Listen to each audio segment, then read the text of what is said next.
All right. Kate's Garden Chicken Rambles. There we are, watching some 4.5,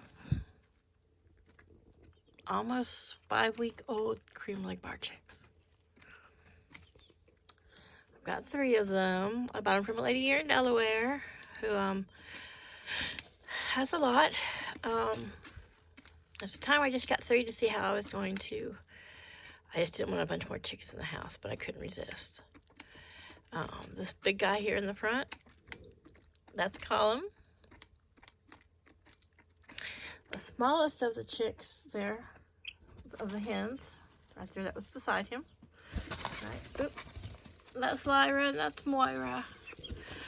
They've gotten a lot better about not hiding in the corner when I have this camera out. So they're like, we're thirsty, we're having a snack. They're on a 20% starter feed from Kalmbach. And they're doing really well. As you can tell, they've got a lot of feathers in. I would say all of their chick down is gone. I mean, they have a few like little fuzzy spots like you can see kind of on his tail. But, I mean, those are few and far between. He is already starting to show some rooster tendencies, being very protective. You can tell they've got these funny little mohawks, crests coming up on top of their head. He is getting quite brave, and he's little, in profiles, if we can get it, you can see the little nubs coming up on top of his, he's going to have a pretty good sized comb. But, they are very chatty. And apparently the girls do tend to hear this noise they make it the whole time they're foraging around. So they have made quite a, they make quite a mess. More so than the last, when I had 6 chicks in this big 3-foot by 5-foot kennel. They just, I probably changed their water half a dozen or more times a day. And every time I change their water, I have to fish bedding flakes out of their food. They just really kick them up a storm. I'm hoping the weather here in Delaware warms up so I can get them outside at 6 to 8 weeks. They'll be fully feathered at 6 weeks. I may just make them wait till 8 just to be safe, as they're predicted to have a possible, snowstorm here on the East Coast in the Northeast in March. Though I'm mid-Atlantic, so a lot of times when that stuff hits the Northeast, it totally misses us. I'm directly east of Washington, D.C. and Delaware on the coast. Look at that nice crest going. One thing I've noticed about the males is that once their comb is full grown, their crest really doesn't stand up any longer. It will just pretty much kind of be eclipsed by the comb, kind of pressed back. The girls should still have their cute little tufts of hair. This is Lyra eating. She's like, she's a little bit more slender, and she has well,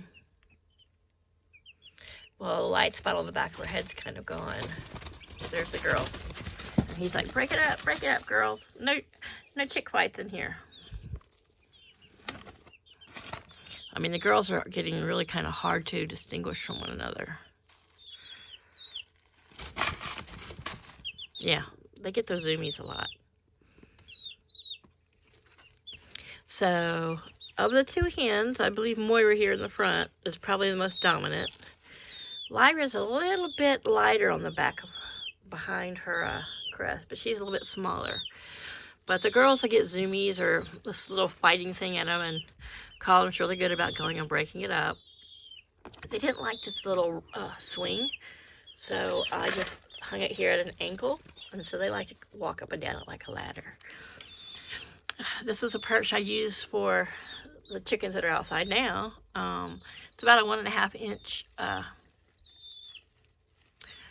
broken off old shovel handle. So for their small feet, it's perfect They're not totally having to round their feet, but it's not totally flat. But I think I'm going to, I don't know if you can really tell, but we've had this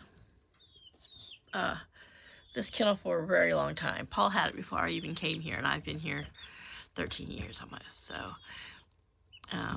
it's just, well, you know, the top sags a little bit because cats like to sit on it, but I think I'm going to take it out, put it outside. I'll probably put it up on about 2 or 3 pallets to keep it up off the ground. I think I'm going to add 2 pallets to one of the big pallets outside. If you're familiar with my channel, there's a big pallet that is a 4-foot by, I think it's 8 or 10-foot pallet. It's a huge pallet for a sign. And I think on the end, closest to the coop, I'm going to put just 2 regular, 4x4 pallets, or 5x5, whichever size they come, and set this whole kennel outside.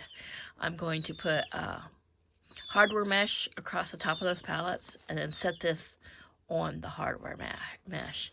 I'll take the old tray out. The old is right now as the and on the bottom it still has a tray that slides in because this is a large dog kennel. And I'm gonna take that out. That's gotten a little wavy and warped over the years. And I think I'm going to, I'll cover, I have so much of that billboard vinyl. So I think what I'm going to do is, at least for sure, the back 2/3 of it, I'm going to cover the sides. And of course, I'll cover the whole top of it. And maybe I'll leave like about, from this third of it open, or maybe not. I might even close this whole thing so it becomes a coop in itself, which is probably the best idea if I just enclose the whole thing. These are going to be quite a bit smaller than the other chickens. I think I'm going to get a 2x4 and rip it down the middle, because this is about right at 1.5 inches here. And have a lower perch, and then put up a higher perch, up a level, and they will go outside in this. I can leave the light in case I feel like it's going to get cold enough, but I think by that time it'll be warm enough. And we do keep our house quite cool, and I've started opening up the sides, and the top of it's been covered with fleece to protect it from any drafts, because our house is really old and really drafty. But pushing 5 weeks now, looking at their thermostat, right there under the heat is a little too warm for them. They spend a lot of time up on this perch, and I can tell if they're feeling a little cool, because they'll be here under the perch. They never get under there very often, but they'll be closer, around in the heat circle.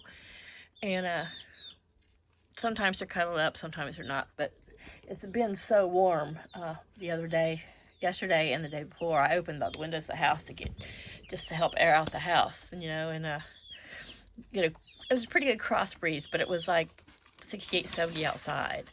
And I opened this up, and they seem to be just fine. But they're getting a lot of their feathers, and because we can have weird cold snaps in March and April, and not badly, but at 8 weeks, I want them to be able to go outside. I want them to be able to run around the yard and start getting integrated with the grown-up chickens. But I also want them to have a coop of their own and roost of their own, which will accommodate their a bit smaller size, and a place for them to be able to get away from the big chickens. I'm not saying the big chickens won't try to come in here and roost with them, but at night, especially until I dismantle the entire coop that's inside the big run with the big chickens. So if you're new to my channel, go back and catch some other videos. But I built a removable 5x5 coop in one end of my 5-foot by 15-foot dog kennel. And that is the kind of inside run and coop for my larger chickens. There were 6, and 2 of them have sadly passed. One was taken by a predator, and the other one had heart failure. But in the summer, as you'll see in my previous videos, I'll explain why I like to keep it open air. So this will be able to become open air except for over the top and around the sides where they will roost at night. Um, and I don't know if this is going to, if this is set in stone, but that's my phone going off. But I do want them to be able to, the three of them to be able to have a place where if I need to shut them away from the big chickens, if the chickens, they're being picked on, this is 3 feet by 5 feet. So for 3 chickens, that's perfect, 5 square feet a piece as a coop. But I want them to be able to go out and, what people call gen pop out in the yard and, and be integrated with the larger chickens. And I think it'll be fine. The only issue we may run into is Mr. Column there. Cream leg bar roosters tend to be a little more aggressive than other roosters, especially probably around mating time. And though Laddie Roo, the rooster I have now outside with my girls, is a big Easter egg or Americana cross. Get your little paw out of there, Miss Adela. I have a feeling this little guy will probably give him a run for his money. But hopefully integrating them young, and he'll be so young and undeveloped yet that they will all get along. I really don't want Laddie trying to cover these 2 females. I mean, he may, and either way, we're going to get blue eggs out of them. But if I decided I wanted, to hatch any, I would want to keep these girls just with him. But I really don't want to hatch them. And cream leg bars aren't known to be a broody hen. Mothering's just, I don't think, their cup of tea. Not that they couldn't if they had to, but they just weren't bred for broodiness. So, right, they're very curious, which is part of their breed, and they are very curious. A little bit flightier than my big breeds, but still just great little birds. They have gotten past the ugly cute phase and getting more into their adolescent cuter phase. Now that they're all feathered and their hair doesn't look like, somebody went after them with a pair of tweezers and a curling iron. They were so funny, so frizzy looking. But let's see if we can get a little bit closer. You can see his the bars on him a bit better here. He's going to be lighter. He's going to be very pretty, but much lighter than the girls as he grows up. You can Google and look at adult male and female cream leg bars. His tail is going to be a little more upright and bigger, but they're going to be cute, pretty little birds. The girls will be mostly gray, this gray barred pattern, and they will probably have some tan coral type patterns on their chest. And he's going to be mainly just gray and white, but sometimes I have to double check and think maybe, that they're like keeping like this and making all this noise because, they're hurt or, because typically chicks don't, they cheep and they make their noises, but these girls, sometimes it gets really loud and it sounds like a chicken in distress, and it's not. They're just foraging around. So you can see kind of under their feathers, they still got a little bit of that, little more down than is acceptable for a chicken that's ready to go outside. So I have a feeling it's going to be at least 2 to 4 weeks before they go back out. But there's this Adela. Keep your paws off the chicken. She doesn't use her claws. She just wants to touch them. This isn't her first set of chicks to watch in here, but, she is a cat and she is young. Yeah, you're getting big. There's times I've seen her little paw in here, her nose close to the wire, and even though it's got this mesh around it, so she can't really, except for here, a couple spots reach in. They pecked her. She's like, I don't like it when you peck me. I just got a good view. I don't know if it came across on camera, but look at Column's little comb there coming up. Come on, Column, show it. See, it's hard. Be still. We're trying to look at your comb. It's like, this is weird. Are you going to do this to us all the time? Yeah, guys. This is what Mom does. Mom doesn't have children or grandchildren. Well, you have to have children to have grandchildren, right? Duh. Mom doesn't have a partner. I have, my companion, but it's not like, you know, we hang, you know. We share this house and we share animals and kind of share life. But I share most all my life and all your life with Keith and our YouTube subscribers. Yeah, and other people who like to watch chickens do chicken things. I love these little birds. But yeah, they're still at the phase of, we'll sleep 45 minutes and let's be wide open 45 minutes.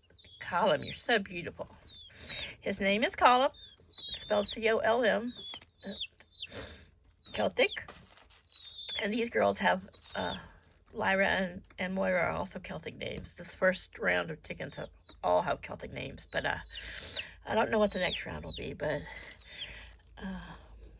you know, I keep talking about getting some more grown pullets for the rooster outside. You know, they're hard to find.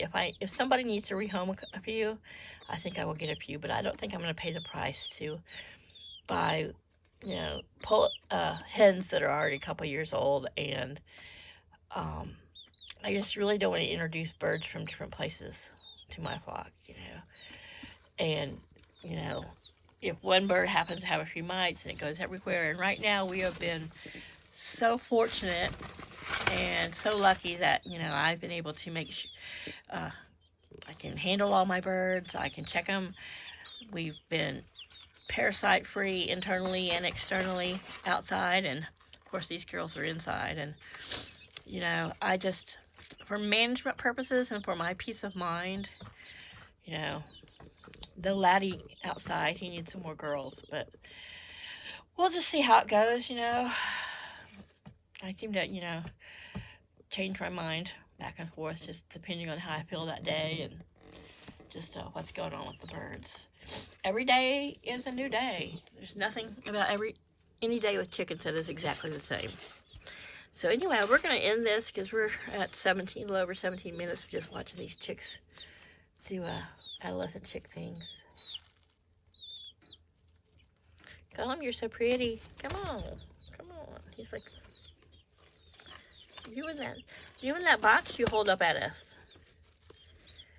So they are fast. They are hard to catch. My last batch of chicks were not as hard to catch as these guys. They are so flighty and they want to fly. They will definitely, because they are good flyers and they're a smaller chicken, I don't know if I'll clip their wings. Once the hawk net's up, they won't be able to fly out. But they're so small, I don't want them to be able to fly enough that they could get themselves tangled in it. But they probably won't. But we'll see. You know, once the hawk net's up and they don't have to be able to fly up high and get away from predators, you know. But, you know, I don't know. Squirrel, I'm just getting tongue-tied about it. I want them to be able to get away from the bigger chickens. That's part of the reason I'm going to set up this brooder kennel that they're familiar with outside and make it a smaller coop so that, you know, if they get along so well and they want to go in this summer and roost in the big kennel coop with the big chickens, they can, but this can be a place they can get away. And as long as everyone's getting along, I will keep this outside as the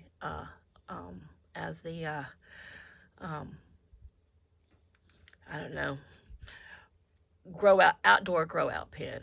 You know, I like to keep them in, you know, 6 to 8 weeks, and then I want them to be able to go outside and start experiencing and sleeping outside and getting used to the noises and the temperatures. And so we'll see, but this would be something great to keep outside so when we do get more chicks, or if I do happen to rescue a couple hens, they can be separated and, you know, have roosting perches and a safe place, a warm place, a dry place to be, but still be able to socialize with the established flock.